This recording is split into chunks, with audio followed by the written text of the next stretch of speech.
it was kind of me recognizing, oh yeah, like this really actually is something that other people were able to recognize, because the process that I'm teaching for everyone, I'm doing that myself. I'm giving myself that process to take care of those 4 areas, fuel, state, connection, and business, throughout my day, to make sure that my entire life is working.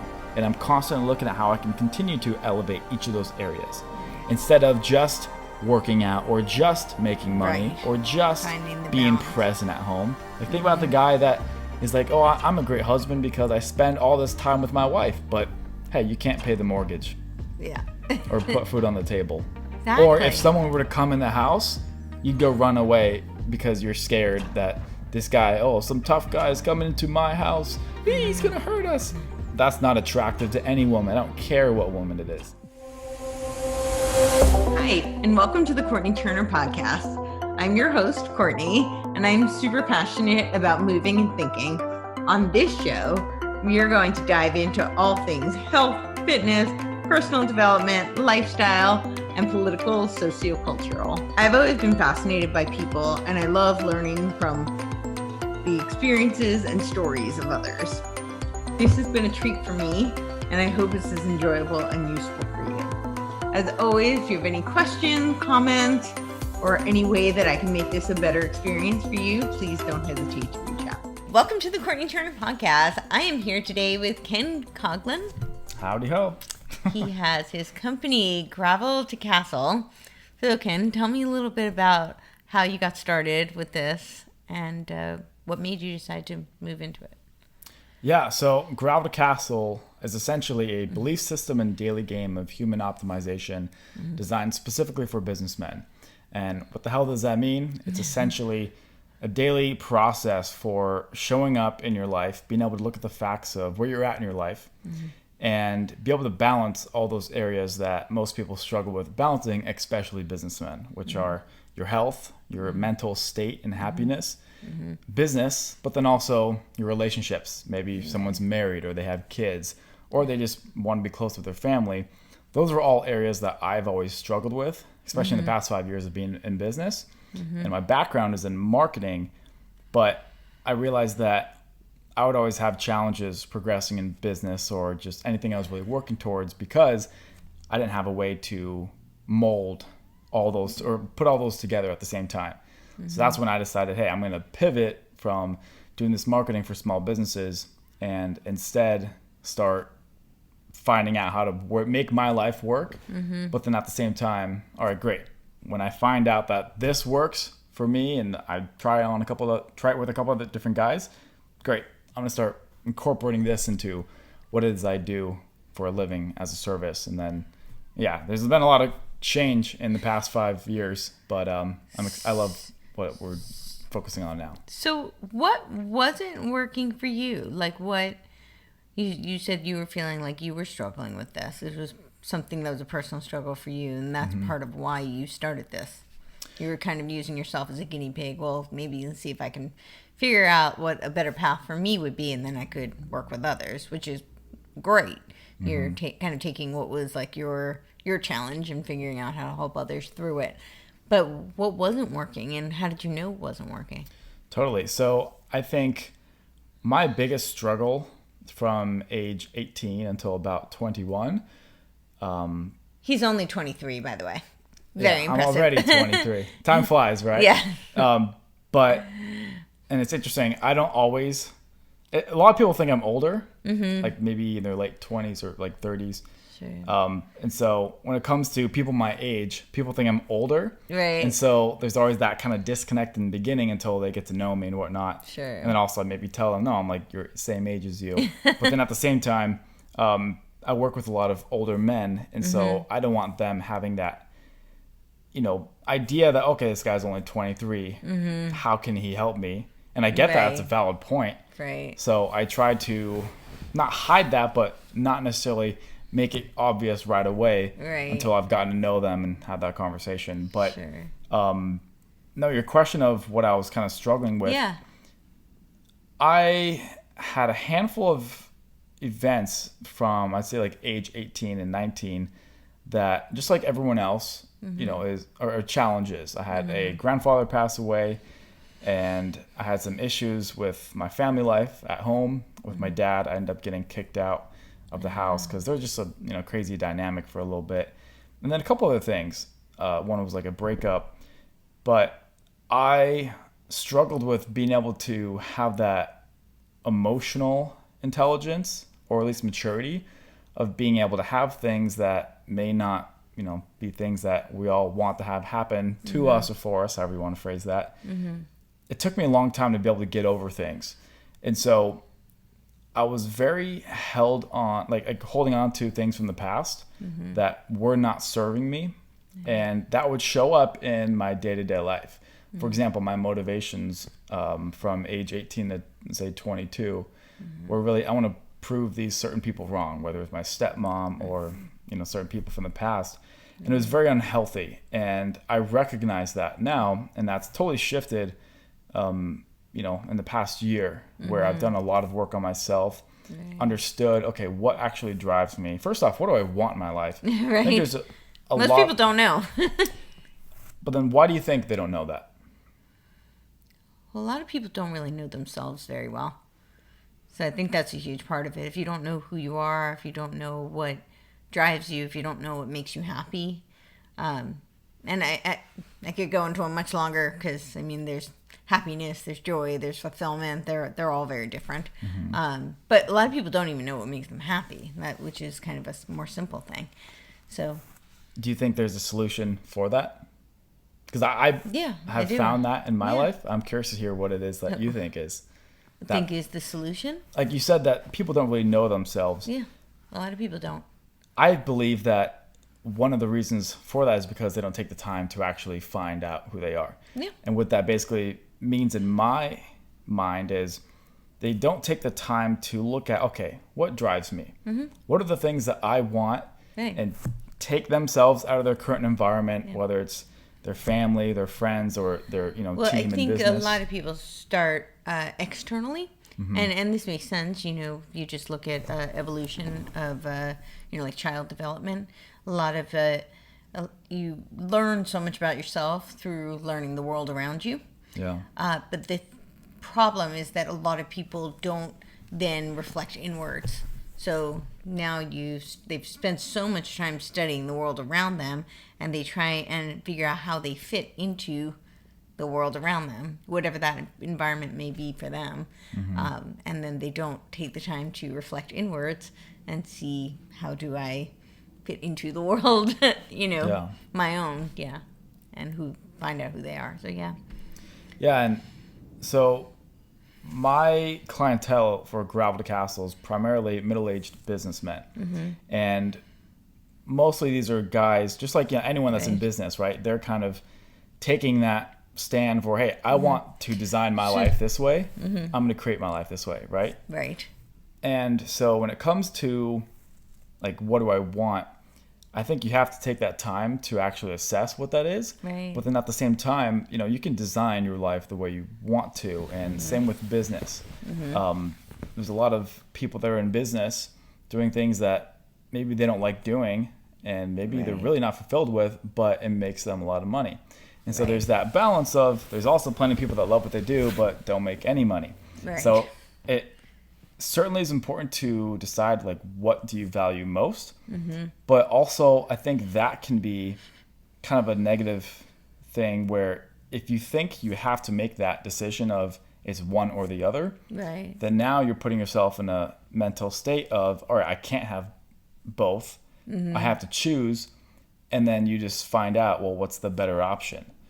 And while some people can't make that pivot in their careers or whatnot, or maybe some people are in industries where maybe they're not in the most control that they'd like to be in. Sure. It's interesting for sure. But primarily, like, we work with people that are, offering a service, that have a company that, they can actually control, okay, maybe I need to delegate these specific tasks to these people, or hey, I need to ramp up my marketing and really dial that in, so that way we can have more leads come in and we can start selling the service more. So obviously there's not a one size fits all for, hey, here's how to grow your business and have a better life at home.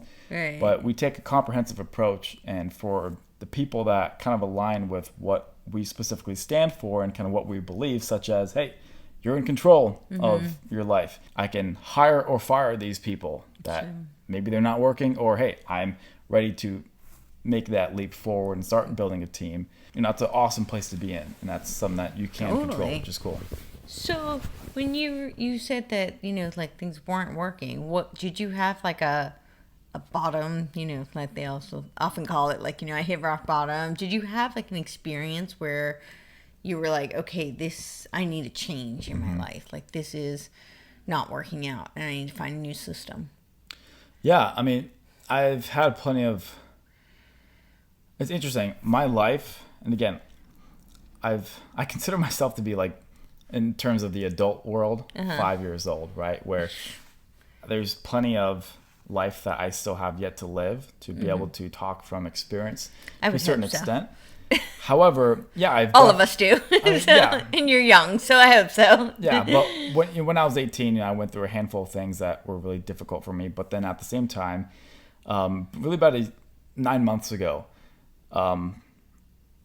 I finally got to a point, and it's interesting. So when you go through a breakup or you go through some event in your life that kind of, where you put things on pause and you kind of take a second to reflect because things are really not working out now. Right. That was me 9 months ago, and it made me really assess of, okay, first off, I'm really not at a place where I feel good about myself. I noticed that as soon as I went through that breakup, I naturally was like, okay, well, I need to go on these dating apps because I need to start, dating again because I couldn't be alone. And I think this is a problem that a lot of people struggle with. Company is great. However, you shouldn't need company. You should want company. And I realized that I was always needing company. And this was something that I was struggling with for 3 or 4 years from my original breakup of my first girlfriend when I was age 18. And there were things in that relationship that happened 9 months ago, or ended 9 months ago, that like I was struggling with and like still thinking about from years back. And I realized, all right, first off, it's time to let go of all these things that are not serving me. And I think a lot of people can relate to that, because think of the person that maybe went through a divorce a couple of years ago, or maybe they were crushing it in business and then and all people can relate to, because as human beings we have coping mechanisms. But what happens is throughout our lives, those coping mechanisms that served us at one point in time don't serve us forever. You know, hopefully you live to multiple decades, right? So those same coping mechanisms you may have developed when you were a teenager that really served you, they're not necessarily bad things. When you're 40 years old, those same coping mechanisms aren't necessarily, they may do you disservice, but they were the things that may have literally saved your life. And so you grab onto them, right? It's like the kid who's grabbing onto the dirty, infested blankie because it's security, but it's contaminated. It's not going to help them. So 100%. So we have a core value of ours. Stop rereading chapters 1, 2, and 3, for it's time to write 4, 5, and 6. And so that resembles, hey, stop looking at the past. Yeah, it's great to reflect. I do that all the time, even throughout my day. I'm looking back on things, but it's a very different dynamic than what it used to be. And I think a lot of people struggle with that. They look back at, oh, I remember the good old days, or, oh man, this happened to me and now my life sucks. Or, hey, maybe things aren't that bad, but they still are dwelling on something that doesn't, again, serve them anymore. And it's easier said than done, of course. However, I got to a point where I realized I really struggle with this. I'm always living in the past. And maybe sometimes I will live in the future to kind of teeter-totter and go, all right, well, I need to stop this. So I'm going to go. The past creates depression. The future creates anxiety. That's why the present is a gift. Yeah, I think it's good to be able to look back on your past day, or maybe even longer. But like, for example, that whole conversation that I talked about with daily game of human optimization, part of that is being able to look at the facts of where you're at in your life and where you're wanting to go. And so tying that in with stop looking at the past, well, it's important to look at, okay, how did I spend this past week? We have something called the Daily Audit of Integrity Scorecard. Every single day for the past 9 months, and this is what I have other people go through as well, is you rate yourself on how you showed up in each of the 4 domains of your life that day. Fuel, state, connection, and business, right? So fuel is what you're putting in your body and training it to, because your body is the support mechanism for your brain. So you want to make sure you're in optimal shape, right? State is your mental health, fulfillment, happiness, maybe being close with God. Connection, the relationships that matter. And then business, your production of profit, what you're doing in your career. So being able to assess how you showed up each and every single day for those 4 areas. Right. We have a scorecard where on a scale of 1 to 5, we rate ourselves and then give the reason why. And then we tally up those numbers and then write down our score out of 20. So that's where the whole daily game aspect comes into play, because you're literally competing with, not even your future, your previous self or who you were yesterday, because it kind of resets every day where it's like, okay, I'm playing against the version of me that I want to become. Yeah. And we have these different brackets for, if you have, this between these numbers, you're in, steady progress, you're in peak performance, or you're in massive need to shift. Or if you're in 5 to 8, it's the day was failed. And I've had a handful of those. Oh, that's awesome. It's very quantifiable. Yeah. Yeah. And then you write down the intention for tomorrow. But the whole purpose of this is it allows you to look at how you showed up in that moment instead of having to wait until you have that breakup or you get in a car crash because you were so pissed off and you decide to swerve around someone, but then you end up causing an accident. We have all these areas of our lives that if we don't actually take a second to pause and look at, hey, this is starting to really go into decline, that massive need to shift, right? Right. When we're able to assess where we're at right now and then pivot on demand, that allows us to hopefully prevent those, situations that are very unpleasant, and course correct, in real time. And then part of that process is every single week. So we have the daily audit, but then on Sundays, you have your weekly assessment. So you actually look back at every single day of the past week. And so this may seem like a lot for some people, and for sure, but I've been doing this religiously every single day for the past 9 months. Amazing. It's become who I am now. So what is the biggest, I have a couple of questions for you, but we'll start with this one. What is the biggest change you've noticed from having done this? Totally. So, one, and this is the biggest change in my life. So this morning, for example, my alarm goes off. Instantly get right out of bed and start my accomplish by 9 a.m. standard, which is basically a daily protocol for I have a handful of activities that I need to get done by 9 a.m. And I immediately start doing those. I attribute that more to cold showers, which I do every single day. And I'm able to just get in cold water, and it still sucks. I think cold water, I asked a buddy who actually I met today at the park, I was doing some pull-ups, and I asked him, do you like doing cold showers? And it's a silly question because no one likes doing cold showers. But I actually know some people who really love them, but those are psychos. Yeah. No, you won't tell them. But so that cold shower aspect has allowed me to be able to just do things on demand in that moment when I know I need to. I'd say that reflection at the end of every single day, the daily audit of integrity scorecard, that has allowed me to, I guess, be more intentional with how I'm showing up. What did the guy who you asked if he liked cold showers, what did he say? Well, he said no, and just in a regular calm response. But it's just funny because that question, I don't think I'll really ever get the response of, yeah, I love cold showers. No, most people I wondered if it spawned any more of a conversation than that, because it's kind of an odd question, randomly. Because I was explaining what I do, and then I was talking about cold showers. It wasn't just completely out of context. Got it. Yeah, okay.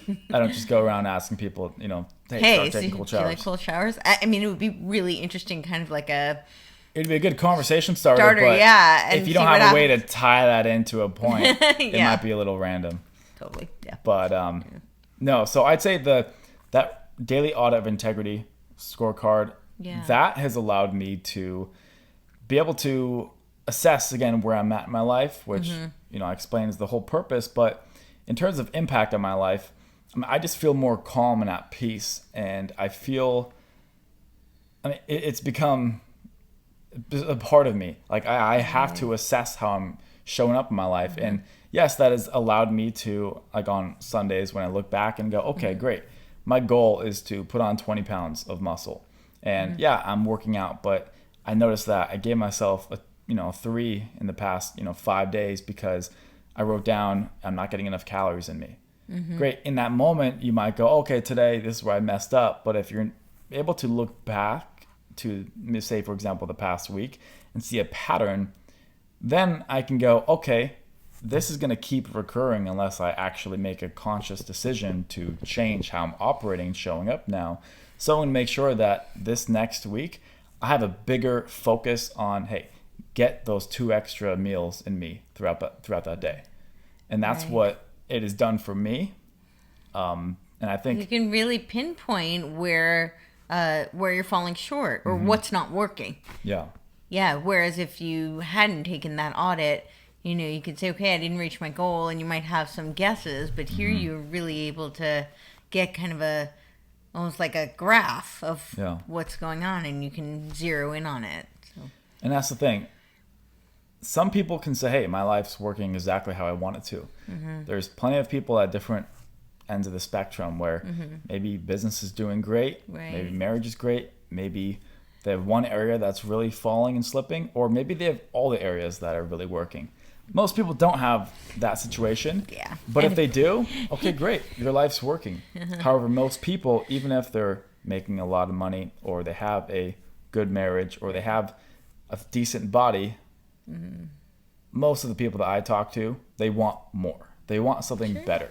They have that higher standard that they want to reach, even if things are better than what most people would, want themselves. Sure. You want to be better tomorrow than you are today. Yeah. And that comes into the whole quality of life. I've not spent a whole lot of time really deciding if this is my current full belief, but I believe we're all playing a game to have the best experience of life throughout our days. Meaning, we're working out, we're spending time with the people we care about, and we're doing these things, whether it's, working hard in business and trying to make more money, because we want to have our experience on earth be as best as possible. Yeah. And all the ancient philosophers said that, yes. Yeah. The question was always, what is the good life? Yeah. Yeah. And I have how to live a good life. Yeah. Yeah. And I have a clear purpose for myself, and that is to help set the tone for the next generation. What that basically means is I want to bring what I discovered from my life, and I'm working with our clients for helping them become more intentional and disciplined in their life. I want to create a small dent in the world by making that a cool thing for people. Now, again, I'm younger, and I've been doing the whole public speaking thing for a little while, to where I understand what a lot of people that are in what I consider full mature adult mode, right?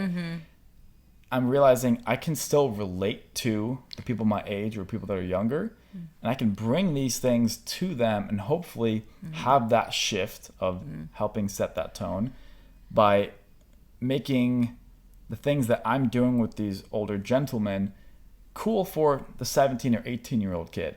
And imagine if all of a sudden, instead of doing silly dances or, being a knucklehead, in your community as what's cool, maybe they start being more of a stoic, or they just think, hey, how can I be a better leader? How can I do things that maybe people 10 plus years older than me are doing? How can I start doing that? If that becomes the thought process of a handful of younger people, I think that would be a pretty good contribution to the world. So I'm really curious, what made you, that's a very specific niche market. You deal with middle-aged businessmen. Yeah. What made you decide to work with them? Why that group? Well, I think you've gotten to a point where you've had a handful of ups and downs in life. Once you've, let's say, reached the age past 35. Again, I'm much younger than those people that I'm working with. But I've just noticed that like I'm not in the same headspace as most people in their 20s or 30s. I definitely like to be very present. I have a great life where I have a handful of awesome friends that I have some amazing laughs with, right? But I'm also thinking of like the bigger picture, and like I think about my death quite often. Like, all right, if I die tomorrow, what will I want to make sure I did today to make that life experience, worth it? I don't think most people, period, think about that. But then also most people before they are, like that middle age that I'm talking about. And so when it comes to those people, I feel like I relate to them most. I feel like they have a lot of room for growth, meaning, again, some of these guys make a lot of money, or they've done a lot of awesome things in their life, and they've experienced so much more than me at that point. But I can still come in and wake them up to what's still available to them, even at the point that they're at right now. And that kind of excites me because now I also have something to work with. Right. When they already have a business that's working and they have a marriage that's been going on for a while and they have some kids, there's something that I can work with to optimize and tweak and help them, perfect and make things work better. Versus some person that's, my age or whatnot going, all right, great, I want to create all these things, but, I'm at level 1. If I can work with a guy that's at level 7 or, level 40, whatever that is.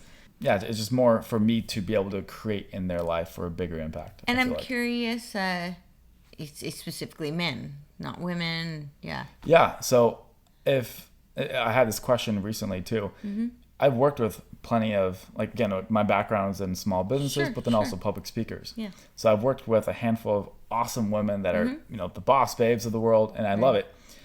I incorporate a lot of physical aspects with what we do. So my next step coming up soon will be doing these retreats. And I'm going to have these, hopefully I can find some Navy SEALs. I have some military guys that I'm going to have come in. But I'm going to essentially do this boot camp experience. And so it's going to be very physical, intense, and aggressive.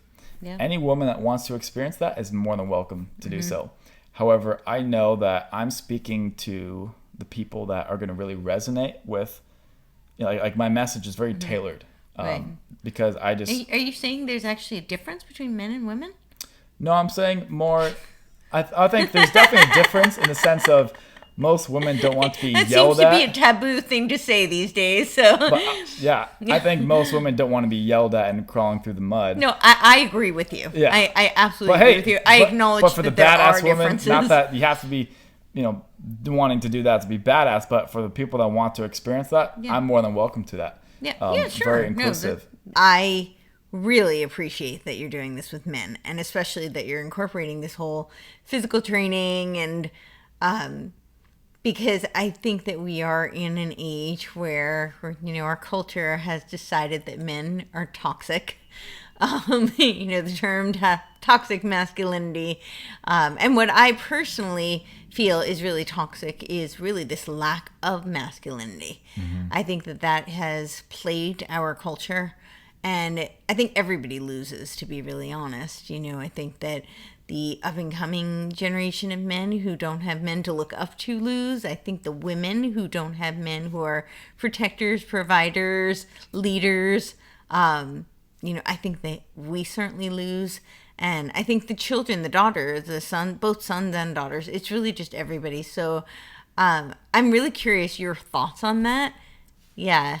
Yeah. Like the first person that comes to mind when I think of like who is a real man that I really look up to is Jocko Willick. Now, this guy served as a Navy SEAL. Yeah. This guy is, big chunk of muscle. He's very intellectual, and, he runs a business.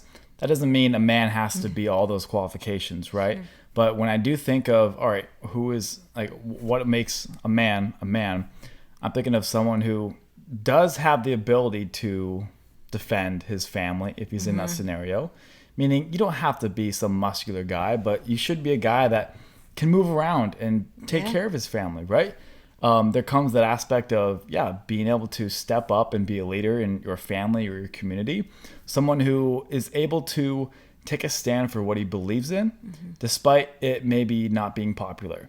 I think, like, I have certain points of views and perspectives that I'm sure are not popular. I can take time to assess of, okay, why is this not popular? And maybe see something that I'm not seeing, but maybe they're seeing, and try to step in their shoes. But if I do that and then still believe that, no, what I said, I firmly stand behind. I think being a man means being able to continue to stand behind that. Again, even if it's not popular. And then also the aspect of being intellectual. I think just like maybe the toxic masculinity, maybe some idea of that is a man who's just highly aggressive and thinks he's better than everyone. I don't even pay attention to this whole topic too much because I don't really care. I don't have that issue in my life. But just from things that I have heard about and whatnot, I think those all areas, like, there's all these different elements that would make a man a man.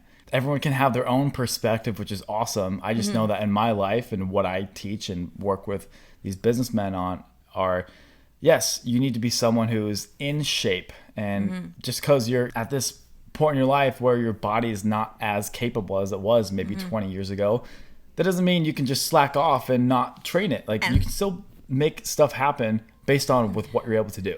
And I hate to interrupt you, but who says that it's not as capable? We're not talking about the difference between a 100-year-old and an 18-year-old. Right before we did this podcast, I was doing pull-ups at the park. There's, no joke, a guy who I'm sure is at least 75 years old, maybe even 80.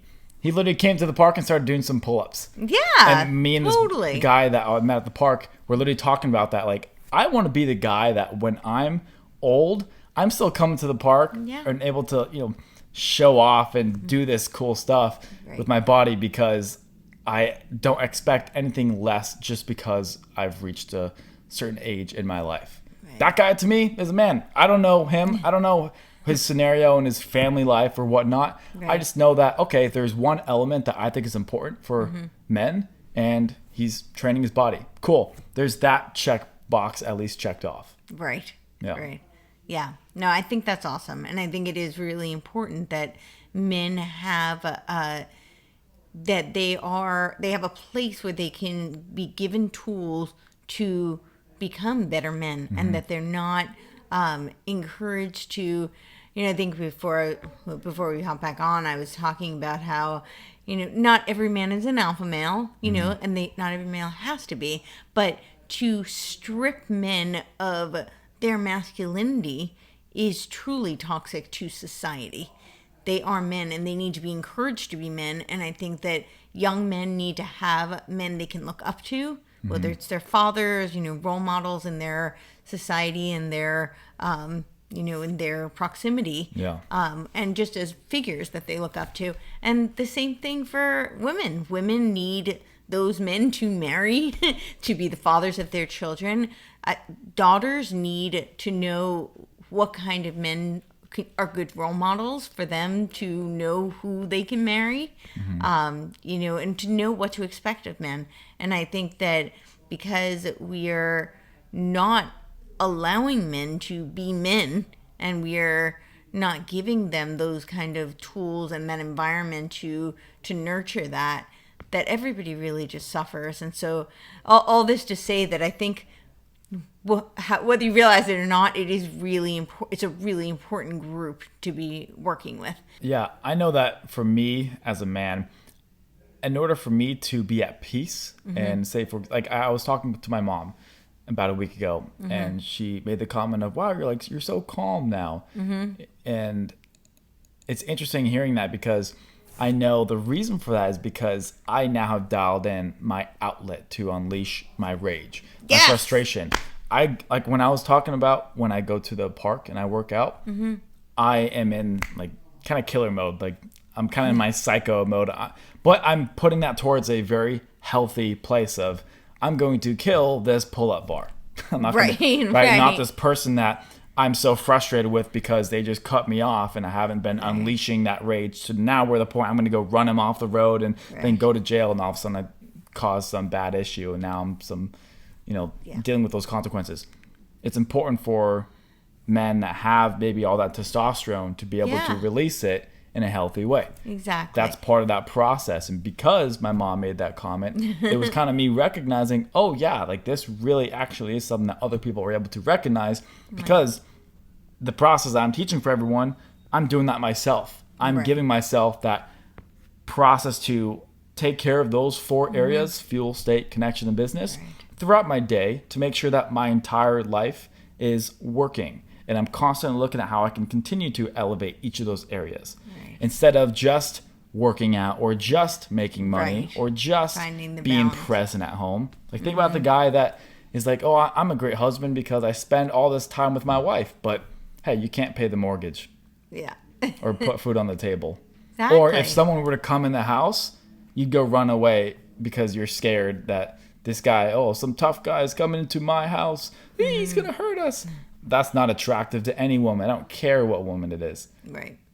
Exactly. For sure. Very cool. So what have you noticed from doing that kind of physical training with these men? What have you noticed has been most impactful about it? Because the purpose, correct me if I'm wrong, but it doesn't sound like the purpose is to, they can go to a physical fitness, they can hire a trainer, they can go to a boot camp, right? This isn't solely for physical fitness. There's a bigger picture. Yeah, well, a lot of these physical exercises are metaphors for life. So, for example, stick to the plan. Something that I've done myself is flip the tire for a mile, and it's very exhausting and not fun at all, especially if you're doing it in the desert. Yeah. But the whole principle of stick to the plan. All right, great. I said I'm going to do this. Oh my God, this is probably going to take a lot longer than I thought it would, but let's, finish what we started. Yep. And so that whole list that I talked about of our core values, we have 11 of them. We put into practice those core values through a lot of these exercises. And a lot of them are physical, some of them are emotional, some of them are a combination, right? And so your question of what have you seen as the impact of doing this kind of work with them? 100%. So a lot of the gentlemen that are at the point where maybe they're seeing themselves as, hey, like my body doesn't work as well as it used to. And I'm starting to get older. My back is starting to hurt, right? I'm fortunate to where I don't have those issues at the moment. But, that's something that happens throughout life. Sure. And a lot of them start thinking they're not capable of things that maybe they used to be capable of. Or they're not capable of things that they ever thought they were capable of. That I've been able to help them push past that barrier and have them go, oh my God, I feel alive. I feel powerful. And maybe they haven't had that in many years, or unfortunately, maybe they've never had that period. Yeah. I've had a handful of people that are, on the ladder where they never were people that really were physically active and, put that time into turning their body into a powerhouse of energy. And again, with that whole thing that I talked about in the beginning of I struggled with balancing my life together. That's something that I think most people struggle with too, is being able to have maybe a process throughout their day that allows them to train their body for whatever their specific fitness goals are. Sure. But then also get the right foods in them so that way they feel energized throughout their day. They're not having to rely on coffee or energy drinks. And when it also comes down to being able to come home from the office, and for me, I come home, I don't really leave the house right now. Like, this is where I work out of. But so I say my schedules and dynamics are a little bit different than a lot of people's. But for the gentlemen that are coming home from the office and they're exhausted, and all of a sudden now they have the obligation of being present for their wife and giving them attention, but then also their kids, right? It's not like you can just come home and make sure the kids are fed and then have them go to bed and expect to be thought of as a father who's always there for them and present and understands them. That was something that I experienced in my life. Was I was always going to school, coming home, and I was fortunate to have a roof over my head and food. But when my parents were always busy working and I was busy with school, and then I'd come home and I'd go in my room, right? Like, my parents didn't really know me. and I didn't really know my parents. And it's not until maybe you have a family vacation or maybe a family reunion or some sort of out of the norm experience to where you have that time dedicated to that connection. Right. It's also not often that you're able to do that. And or maybe even like with my dad's side of the family, we have this family reunion every 2 years, but then there's a handful of people that don't show up ever to those. So one thing that I think has really come as a disadvantage to our society is social media or the cell phones, right? Like these things really are not that healthy for us. Yeah, there's a lot of incredible things we can now do that we couldn't a long time ago because of the fact that we have so much information that's accessible to all of us. But at the same time, it's caused us to always seek instant gratification, meaning the apps on our phones are designed to keep us on that app, such as YouTube, Instagram, those apps with those constant notifications. Right. Red dot syndrome. The developers create things on these apps that they know will trigger parts of our brain that gives us excitement and dopamine. Dopamine reward system. So then all of a sudden we want to keep doing those things and we keep returning to those.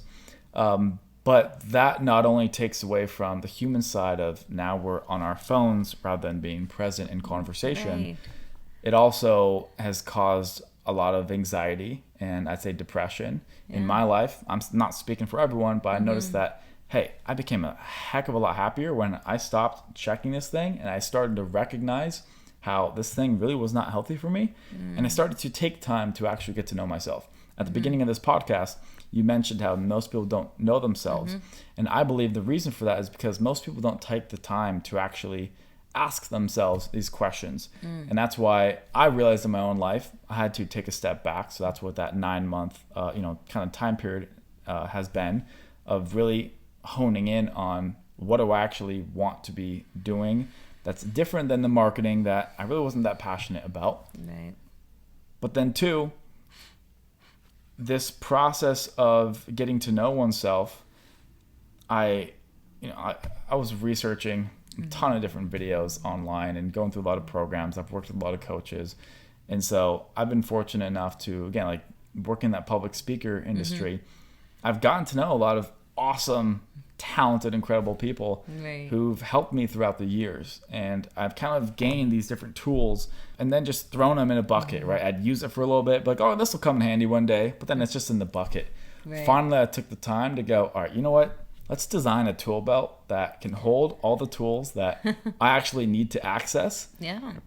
And then know like the purpose behind the specific tool, but then also have a sequential order for, you know what, when someone's dealing with this problem, I'd be able to have a process to say, all right, great, do this at this time and like do this in the next, do this thing. And that's kind of what this Gravel to Castle challenge, which I've recently finalized, is it's a process for one to actually start to get to know themselves. And I'm a big fan, and by big fan, I mean, I just have seen how this works. It's not necessarily something that's fun, but facing your demons, all the things that really are holding us back or maybe is dead weight, right? Maybe it's not holding us back in the sense where we're still moving, but hey, life's a lot better when you let go of that backpack that's 80 pounds and you go, oh my God, I'm free.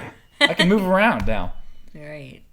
I finally started to address certain things that I knew deep down were really causing me a lot of emotional pain.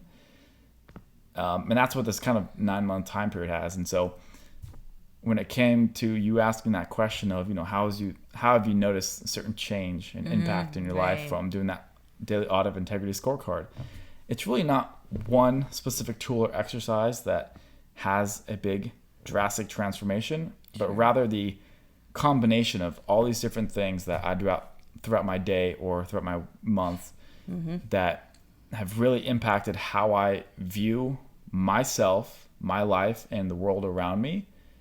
And a lot of that has allowed me to really let go of a lot of things that I don't think serve me. But it's I've taken that time to really assess and ask those important questions that you really can't answer until you take time to really pause and stop moving forward for that, short time period. Totally. So you have 4 categories. List them there. So 4 domains that we focus on: fuel, state, connection, and business. Right. It's no different than health, wealth, happiness, and love. Right. Mind, body, spirit, right. All that stuff. Yeah, that's mine. Mind, body, and spirit. Yeah. This is not something that, is revolutionary. Everyone has mind, these. heart, body, and spirit. But yeah. Okay. So working with these guys, would you say that there's like, you said pretty much, I mean, I'm guessing really nobody has like all 4, just, their life is just perfect, because perfection is not real. But so some people may have, more of these categories pretty well situated than others, but have you noticed a pattern in like do people tend to do better in one area versus the other? Like which ones would you say are lagging more than the others? Yeah, I mean, given that I'm focusing on attracting businessmen as clients, let's just say that most of them have finances pretty well dialed in. Right. Some guys are making a lot of money. Some guys are just having things work, right? Mm-hmm. I love working with all sorts of different guys, and I want to have guys that, have things working to an extent where, again, have something to work with. Right. But maybe they're ready to start bringing on a team, and they want to start creating those systems in their business and start looking at their business from a 10,000 foot view to be able to assess, like, okay, these are the major steps of my business. I can see how I'm taking on the role of doing all these things.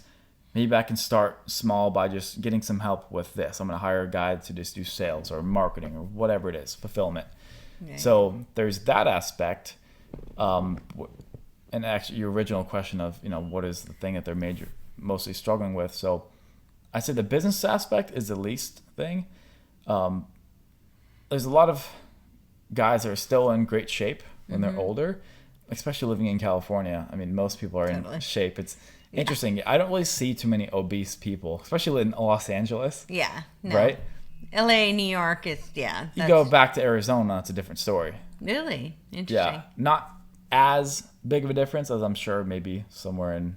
Yeah, there are definitely other parts of the country in the world. Yeah. And that's where the online aspect of attracting people that aren't in my, area right now. Like I have a lot of word of mouth business at the same time. I've, built a good network of, repeat clients from different services I've offered throughout the years.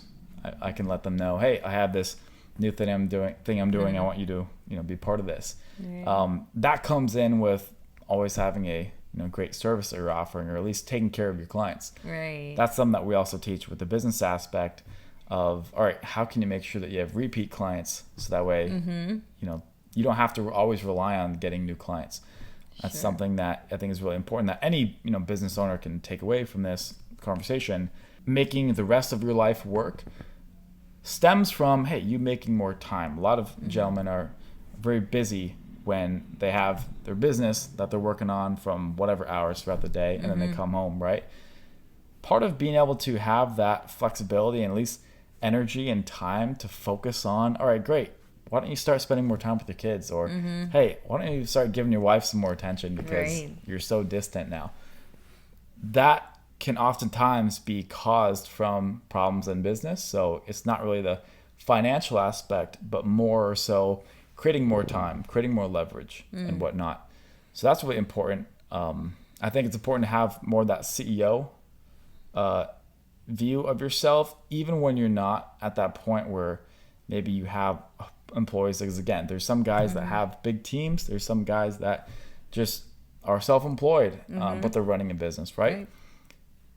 As I'm stepping into, great, when I start having trainers be taking care of fulfillment, and they're no longer working with Ken Conklin's out of Graveled Castle, because I don't want this to be Ken Conklin's show. I want this to be what I've built and what I think is important, what I know works. It's the method is really what you're designing. Correct. Right? Yeah. And that's where, I want some badasses who, have served in the military that when it comes to that physical aspect of, hey, someone that's a tough, badass man that can really kick someone's ass. Right. Great. I want maybe like a Navy SEAL or, someone that's done this or that. And so, I want to be able to step into that role, and I'm fortunate to have been able to implement all these different things for different companies or small businesses I've worked with that have included systemizing things, creating standard operating procedures, whatnot. Sure. And noticing in real time, okay, great, this is why it's important to have this process streamlined, or at least, have like an onboarding procedure, because, hey, I've been thinking for this one client I've worked with in the past, where they'd always have new sales guys come in, and I'd have to go through the same process over and over again of getting them, involved in the CRM, like showing them how things work. And I don't like having to repeat myself. I'm always thinking of, hey, how can I solve this issue right now, but then also prevent me having to do it again in the future. Great. I'm going to go record my screen as I'm showing Michael how to do this, but then I'm going to upload this to a, Dropbox, or put it in a Google Drive for the playbook for that company. And so, those are all things that I've been able to experience over the past few years. And I'd say I'm pretty early on. I mean, I definitely am, with having all this stuff finally together. Sure. So I don't do a whole lot of marketing or really pushing out, what it is I do.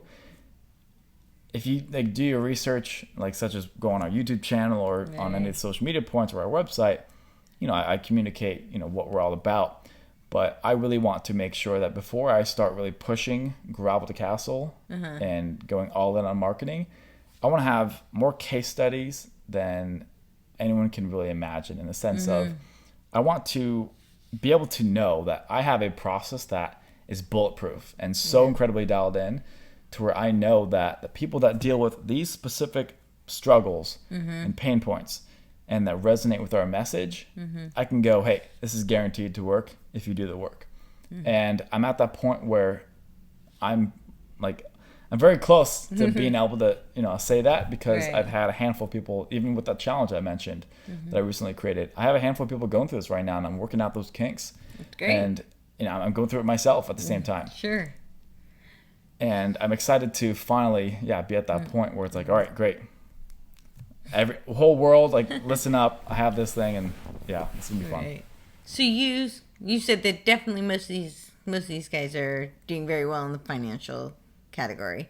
So which of the categories do you feel like is most popular for them to be struggling with? Yeah, I mean, I have the most fun having people experience breakthroughs emotionally. I think a lot of these guys hold on to things throughout the past few years that maybe they don't even think about in their day-to-day life, but deep down is actually affecting them, and maybe their happiness, but then also just they have those kind of limiting beliefs that most people, even themselves, wouldn't really think to have limiting beliefs, because they're like, oh no, I already have that motivation in my life, or I already know that I'm capable of. But even those guys that are at that point where they're doing things that most other people either aren't capable of doing, or they haven't tried doing themselves, such as maybe running a business, right? There's still areas that they may not even recognize are slipping, or things that they don't realize they could be doing better at, because of their current perspective, where they're looking at it. And so part of that process that I take them through is literally removing themselves from their environment and looking at it from a distance.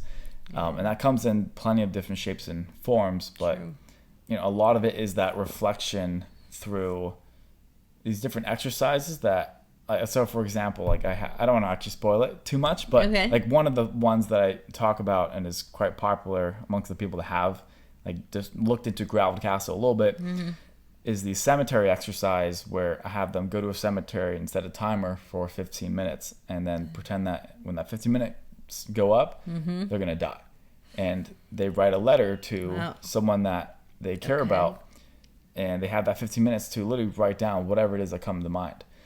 And the handful of gentlemen that are going through the challenge right now, it's all been awesome feedback. They're talking about how they're really emotional in that moment of writing a letter to, whether it is their parents or a friend or a sibling, because now they're in an environment where like being at a cemetery is not a fun place to hang out, right? It's actually quite uncomfortable, right? Strange For most people, yeah. Yeah, but when you're placed in that environment, rather than just saying, "All right, great, think about what you need to change in your life," and you're in your bedroom, you're writing a letter, like that's gonna be totally different than that physical experience of being someplace that, wow, this is totally out of my comfort zone, or at least out of my daily routine. Right. It makes it that much more real, and I always feel more connected to certain exercises when I'm in certain environments that, you know, are not things I'm used to being in. And I did this exercise because, again, I've been going through that challenge myself. Right. And when I did that exercise maybe a week or two ago, I wrote a letter to my sister who, she's 12 now. But up until last week when I did this exercise, like I didn't realize until then that she's been an only child, in the sense of I haven't been present in her life. Right. And I actually ended up getting pretty like emotional and like crying a little bit as I'm writing this letter, because I realized, oh my God, it wasn't, and this, I've known this for the past 5 years, but I've always had the mentality of, I'm going to push this off, or like, you know, I'm working really hard on it now, and then when she's a little bit older and I've built my empire, that's when I'll be more present in her life. Right. But how often in our lives do we have that mentality where we're constantly pushing something off because, the day will come when blank. Well, guess what? Sometimes that day doesn't come, or a different day comes, and now you don't have that opportunity to be present in that person's life that you really should have been.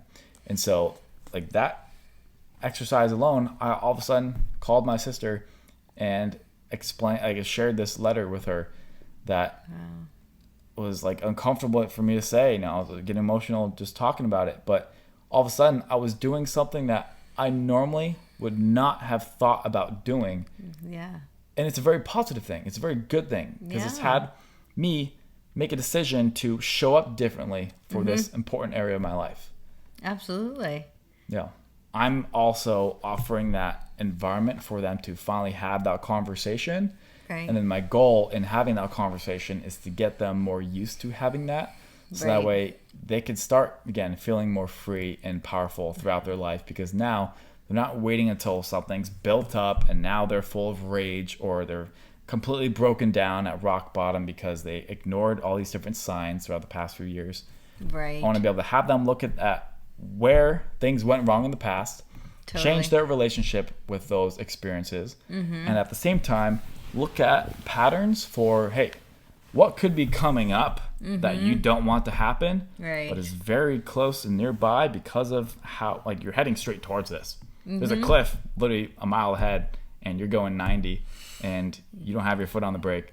Right. Like, let's look at the past and how this is a recurring theme in your life. Let's put your foot on the brake not get and to do the a cliff. U-turn. Yeah. Yeah. So I would imagine, sorry to interrupt, but I would imagine this is something, especially with the businessmen, that people who are very successful, right? They would deal with a lot of that. This kind of like, well, I have to prove something before. You know, it's a lot of like goal markers. Yeah. Is that something that you feel you've found has been a recurring theme in a lot of the people you work with, as well as this was something you were realizing for yourself?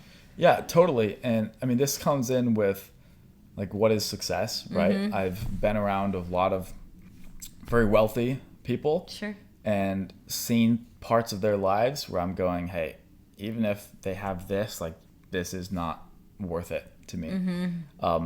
Part of that has been being in Los Angeles. Like, it's a crazy dynamic. It's a totally different world here than it is in Arizona, for sure. Right.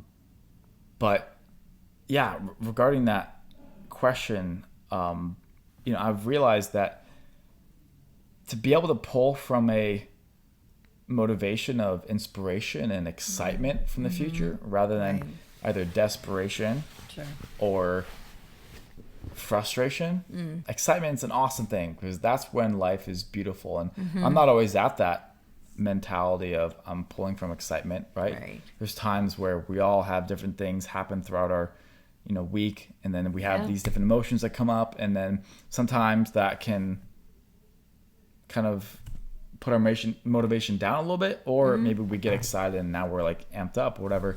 I've realized it's important to incorporate, or at least like have them come from a place of being intentional of what they actually want in the long run. Like what's that long-term goal? And then look at your business as more of a vehicle that gets you there. And part of that comes in with being intentional and not motivated to do so. Motivation is an emotion, right? Intentionality to me comes from your mind of, all right, it's a choice. Yeah, like what is the end thing I want, and is this the logical process to do so? If so, great, I'm gonna do this. And that's where the things like cold showers or all these different physical exercises all come into play, because again, I can't just attribute cold showers to this end result in a business, because you look at it and go, what are you talking about? But it's, again, how that person's operating that allows them to be able to make these decisions or do these things that they already know they need to do, but they're not doing right now. And again, even someone that's a high achiever, that some people can go, oh, they already have that ability to do certain things. Again, they're just playing at a different level, but they still have these same problems that most people have as well. And that's where it comes in with, I think, if there's one word that really describes what we help people do, is help them become more intentional. And we remove that emotion from that process where, hey, we still talk about the importance of having an awesome life with your friends and family. I love laughing as much as I laugh throughout the week, because I actually dedicate time to being around friends and doing things that I know will be fun.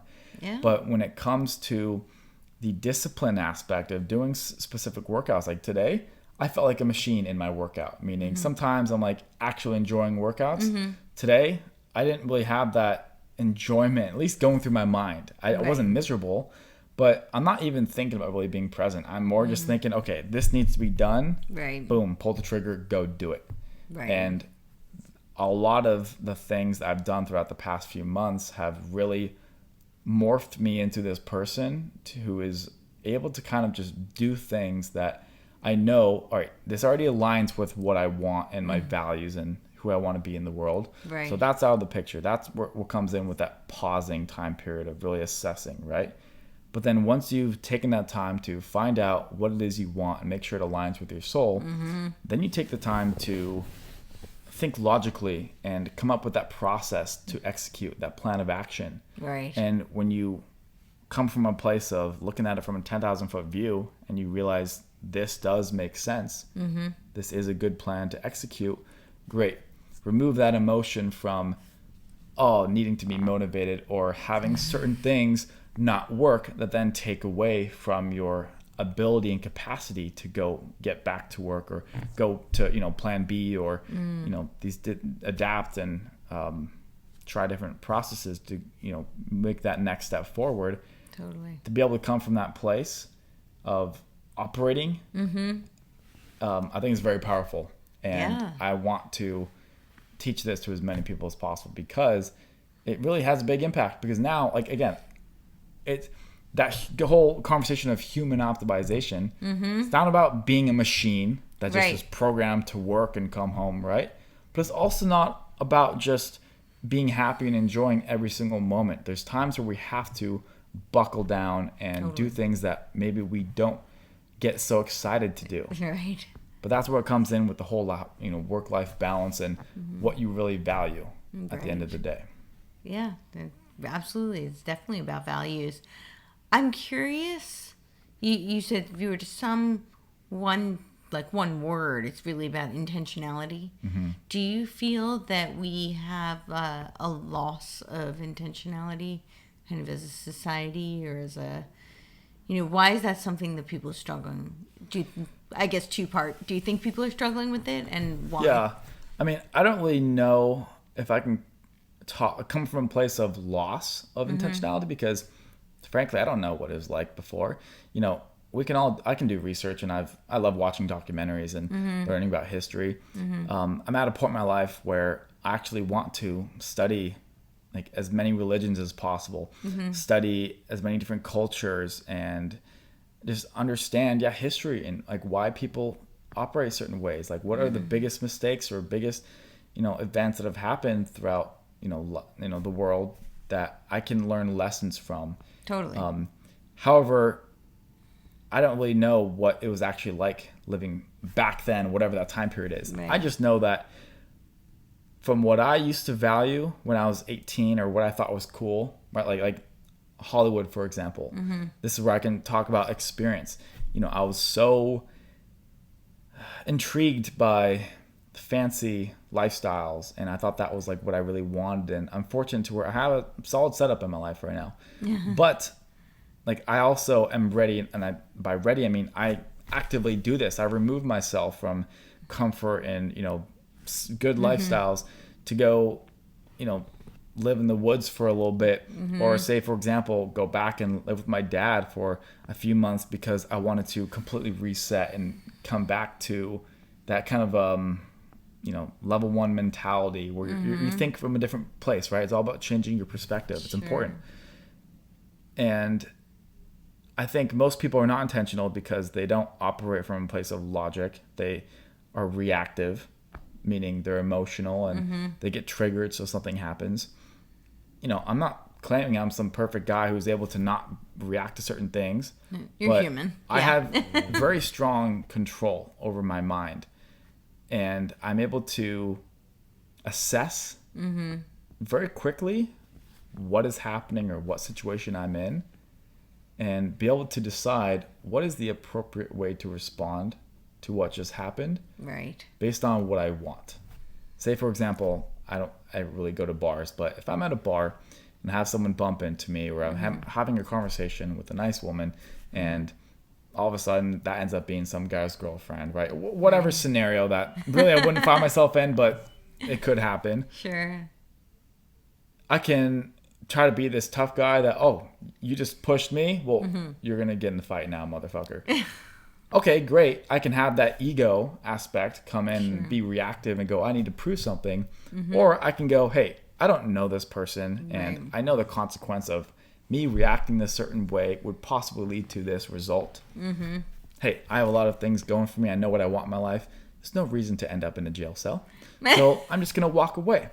However, good call. Yeah, but the thing is, that's easier said than done right now, right? Because I'm not in that specific scenario. Right.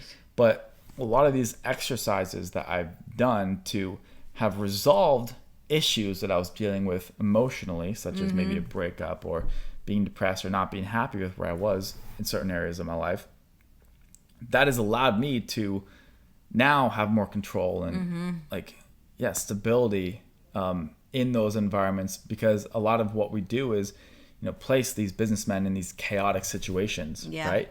And I love doing those things. And one of the best ways is, again, like cold water, like going in the ocean right now. It's like 57 degrees.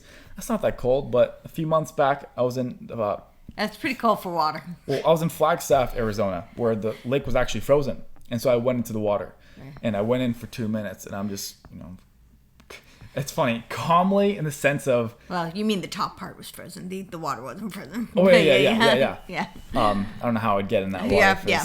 The ice cube. Frozen, but sinking. It was the coldest water I've ever been in, and it sucked. Like, sure. I don't know about that level of coldness, if it's actually good for you. I just know that those are exercises where your mind is telling you, what are you doing?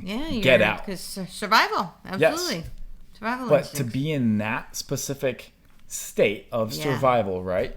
Totally. And be able to be calm and still be logical, that's a very difficult thing to do. Absolutely. And the only way to strengthen that muscle is to what? Work it out. Yeah. So, again, a lot of these things we do, they're basically metaphors that we'll be able to learn a lesson from, but then also when we're in a certain situation, we'll be able to remember an actual experience. And draw from. But then again, it comes into, hey, you can be doing something for every day for a month, but then if you haven't done it in 5 years, you're not going to remember, or it's not going to have that ability because you haven't been doing it in a while. You have to consistently do these things. And so it gets easier over time, but still, that's also because you kind of get stronger and more capable of doing certain things after you've been doing them for so long. Absolutely. So I have one more question for you about, so most businessmen, especially in today's world, like where we do have all this technology and you live in LA, it's very busy, it's kind of a grind. I think people your whole thing is about balance, right? Yeah. Balance between these different states of life. But I think a lot of people struggle with this. Seem very simple, not easy, but simple, just really basic time management, right? And I think a lot of, especially successful businessmen, think they have that all in check. They usually have executive administrators and secretaries and people who are helping them, right. And they have all these tools. But then one thing happens and it throws everything off, right? So that, as you were saying, a lot of people are very reactionary. Do you work with them on these kinds of 100%. Really practical kind of time management skills and dealing with when life happens, because that throws things off? Yeah, well, it's interesting because I consider myself a busy person, but also I make sure that if something doesn't fall in quadrant 1 or 2 of the Eisenhower power matrix, I think that's what it's called, where there's I forgot the exact things, but it's number 1 is do now because it's immediate and urgent. Quadrant 2 is not urgent but is important as well. Right. Quadrant 3 is important, but this is a paper that I have and I've looked at it plenty of times, but I basically have this process for looking at what's important and what actually gets me to get to where I want to go, that I also teach with our clients. And if it doesn't fall in the quadrant of this is immediate or this is actually something that you need to be doing, pass it off to someone else. Or if it actually doesn't matter, period, eliminate it. I don't want to be busy in my life. I want to be productive. Right. And so if productive means I have all these things going on throughout my day, cool, that's fine. I love expansion in my life.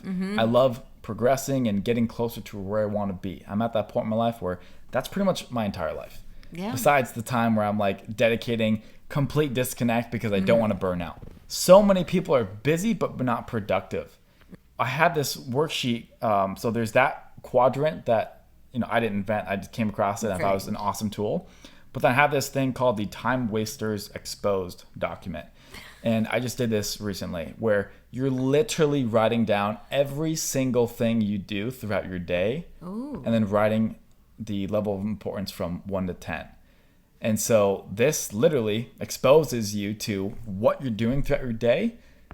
And you get to a point where you realize, oh my God, I just spent this much time doing this thing. When that's that day's exercise, it's in week 3 of our challenge right now.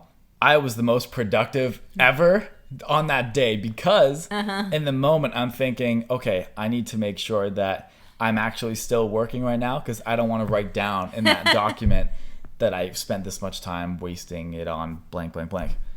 But even at that moment, I noticed that, wow, even with that awareness in that day, I spent 2 hours doing this activity that this was a waste of time. Why did I do this? But think about when you're not actively thinking of how can I be the most productive. You're just going about your day and it's incredibly busy. A lot of people are on autopilot, yeah. They have their whole day mapped out and they just go along and then something happens and it throws it all off.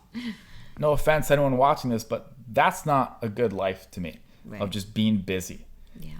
When you spend the time assessing what you want, again, you have to spend the time. That whole intro piece of spend the time, meaning you have to actually do that work. If you don't, well, then you don't get the reward of actually being aware of what you want, right? So you be disciplined enough to actually remove your ego, stop thinking you already know what you want, and go remove yourself from your environment for a little bit and assess what it is you want. Write down, we have an actual 8-page document with literally questions that go into as much in depth as how much do you want to spend on your marketing to how much sex do you want to have throughout your week, all these questions that really go into each of those 4 domains, the in-depth of those domains and the questions. So that way when I'm working with someone, I can have a detailed document that explains literally everything that they're going for. And there's 2 parts of it. There's where they're at now and where they want to be in 12 months. When I completed this document recently, I had a big smile on my face when I'm writing down, I want to be 210 pounds of lean muscle mass. And I'm like thinking of my ideal life of who I want to be, but also who I want in my life in terms of just like all the different areas. The quality of relationships with my friends, with my family, what I'm doing in business. I'm pulling from excitement of what I'm actually wanting to experience and have, which is a totally different, place to be from that desperation I mentioned, Right. or coming from a place of, let's say you're being busy and you're kind of just in that routine.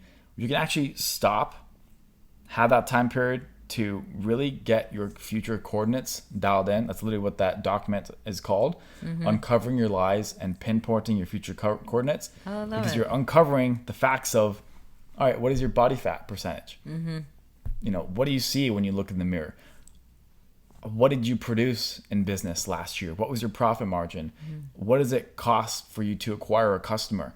All these different things that we can easily lie to ourselves about because maybe we don't take that time to really assess. Yeah, there's some people that may lie to other people, but again, normally it's the lies that we tell ourselves, and that's even one of our core values too, is your lies are your destruction and your truth is your liberation. Like there's these principles that I've spent a lot of time creating because I think they're universal and apply to everyone for a good quality life, but especially those individuals that are going, no, I'm going to be building something for my family and myself that I care about, but I have to live in the reality and actually operate a particular way.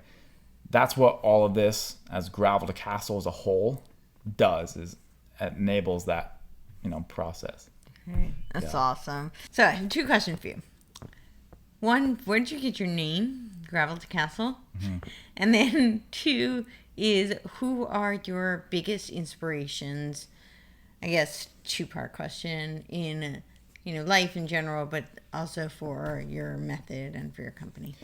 So Mac Miller, who is one of my favorite artists, that time period I was talking about in 2015 where I was going through a lot of struggles personally, he had an album called Good AM that came out. And one of his songs, When in Rome, had a lyric that said, came up from the gravel to the motherfucking castle.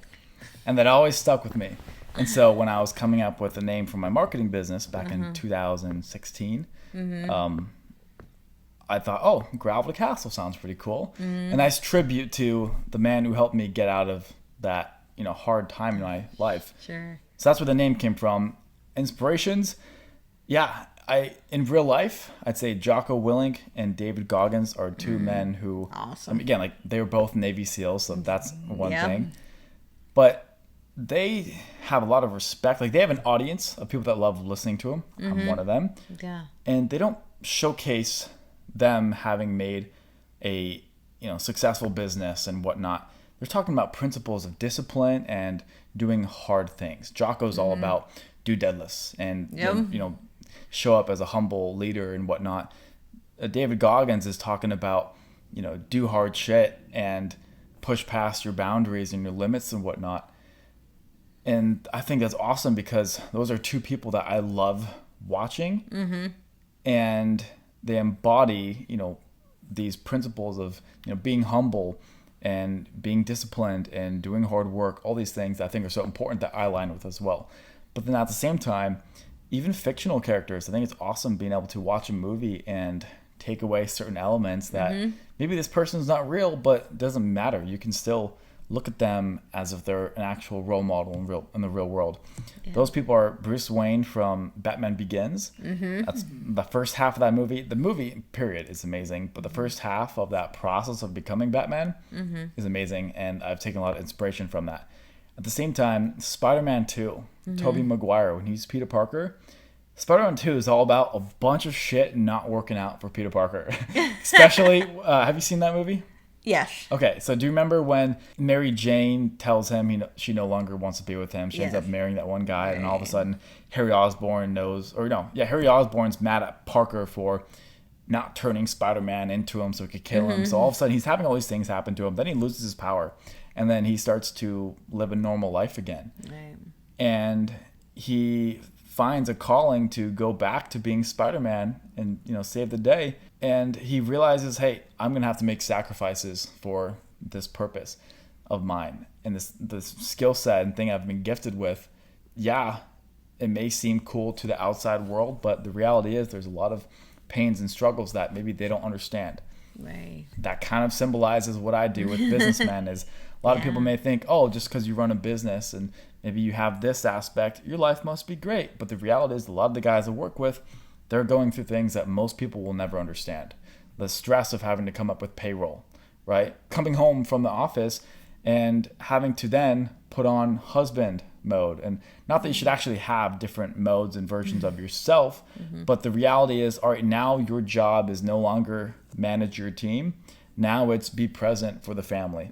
Those are struggles that everyone can kind of relate to a certain extent. Sure. But they're playing at, I'm working with people that are playing at a level where those experiences and struggles are quite amplified. Same with even Bruce Wayne in Batman Begins at the end of the movie. I forgot. I want to be able to actually quote this accurately, but where Rachel is touching Bruce Wayne's face, if you remember this scene, where she's basically saying, you know, like, I love you, and then I found out about your mask, and he says, oh, Batman's just a symbol to fight the bad guys, and she goes, no, Bruce Wayne's your mask. Who you really are is Batman. He had that decision to be the person who is going to be with Rachel and give up what his calling was, or he can sacrifice the things that maybe he also cares about, but he realizes he has an obligation because he's creating a real dent in his community, right? By being Batman and fighting the bad guys. And I identify with that a lot, but then also I find inspiration from that. And I think a lot of people can have those outside sources, whether it's a real person or if it's a fictional character. True. That if you can take something away from it, you know, that's an amazing thing. Well, this has been so fun. This has been really awesome. I love what you're doing. Do you have any other kind of things you want to close with and tell everyone? Definitely tell everybody where to find you. And well, Ken Conklin is my name, and then my business's name is Gravel to Castle. So one quick Google search or on any of your favorite social media platforms, you'll be able to find us if you're looking for us. But then also, I think the biggest takeaway from this conversation would be become a master of intention. Right? I think discipline is an important principle, but it also comes down to what you want in your life. I'm a person who always wants to push himself and go through hell and go to war with myself to be able to come out this greater version of myself. And there's never going to be that end destination, but I also have learned how to be present and appreciate where I am at in my life. And that's a place that is pretty difficult for a lot of people to be able to get to, is always strive for more, while also at the same time be present. I haven't mastered this, but I've gotten pretty damn good at it, especially compared to what I used to, where I would always live in the past or the future, and I felt like I always gave into temptation. I feel like I'm at a point where I've gotten pretty good at recognizing, is this good for me or no, based on what it is I want in the long run, and being able to make that decision in that moment of nope, and then act accordingly. That's awesome. So know what you want, set your intention, figure out how to go after it. Boom. Yeah. Alrighty. Thank you. Yeah.